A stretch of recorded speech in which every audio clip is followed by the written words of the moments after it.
So your journal problem for today says Jeff has 13 crayons and Sarah has 8 crayons. How many more crayons does Jeff have than Sarah? So we're comparing their crayons. Jeff has more than Sarah because he has 13 and Sarah only has 8. So the first thing you need to do to show your work is draw 13 crayons. Now you don't have to spend a lot of time detailing the crayon.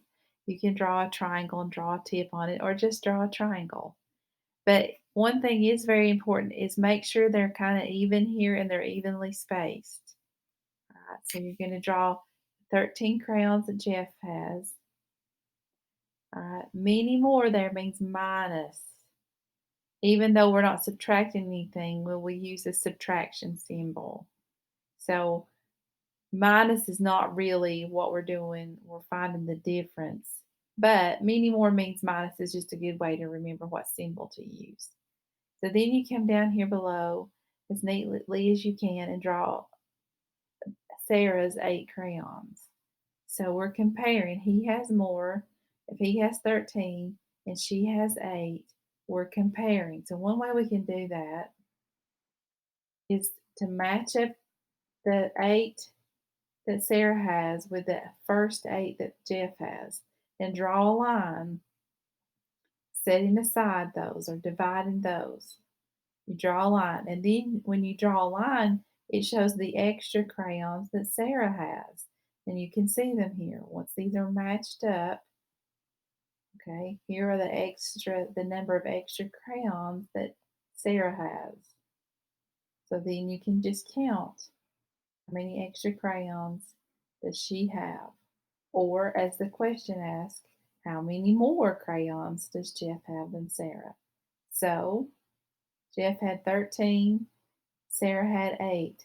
This we do call this the minus symbol sometimes. We do think about it as being subtraction, but the correct term for it as it's being used in this word problem is finding the difference.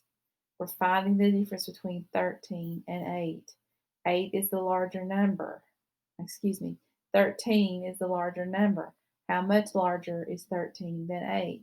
Drawing that picture helped us see that 13, when you compare 13 with 8, 13 is 5 larger. So the difference between 13 and 8 is 5. So how do we get that answer?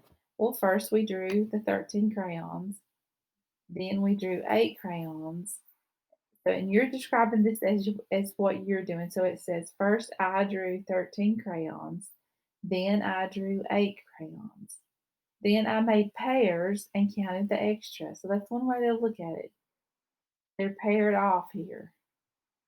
And once you pair them off, then you count how many extra there are, how many.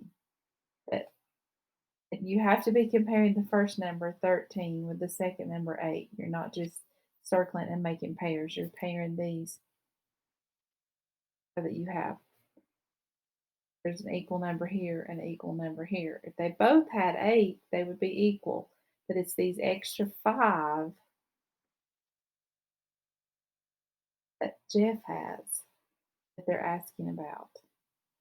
Jeff has 5 more crayons than Sarah.